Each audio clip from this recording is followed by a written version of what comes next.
Uber is a symbol of American innovation. This morning, the on-demand car app is also driving conversation among presidential candidates. Nancy Cortez is looking at why Uber is a big talking point on the campaign trail.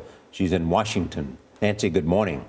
Good morning. You know, there are a lot of great companies out there, but right now, Uber appears to be the darling of the GOP pack. In fact, there's hardly a day that goes by now without a candidate talking about Uber or praising Uber, and now hailing Uber for the cameras. It's the kind of advertising money can't buy. Republican presidential candidate Jeb Bush riding shotgun in an UberX sedan yesterday, then tweeting about it. 5 stars for his driver, Munir.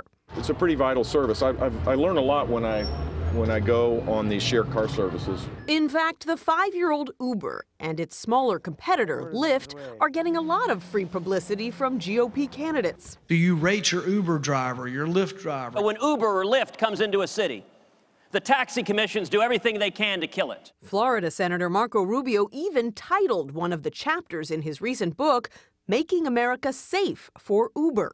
The reason why you can't use Uber in Miami is because an established industry, the medallion holders for taxi cabs, raise a lot of money and have influence over county government.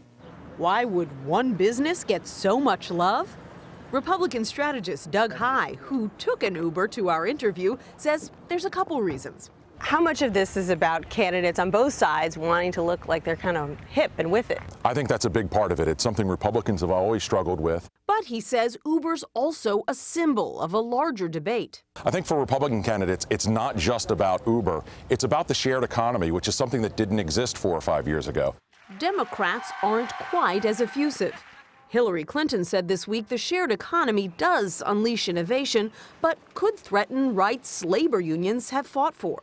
It's also raising hard questions about workplace protections and what a good job will look like in the future. Republicans responded swiftly. Kentucky Senator Rand Paul called Clinton out of touch. We need more innovation, not less. And in San Francisco, fresh from his Uber ride, Bush said government needs to get out of the way. We have a static set of rules on top of the most innovative, dynamic country in the face of the earth. Cozying up to tech companies like Uber and Lyft could have the added benefit of making Republicans more attractive to campaign donors who have historically favored Democrats. Campaign donations from the internet sector, for example, have doubled each of the last 2 presidential cycles. And if the trend continues, Gail, donations could total more than $30 million this time around. All right, that's a big number. Thank you, Nancy. I love that Munir, who is from Yemen, who drove Jeb Bush, said, I had no idea who he was. And he still got the 5 stars. That's right. Uber's doing the hula today. Thank you, Nancy.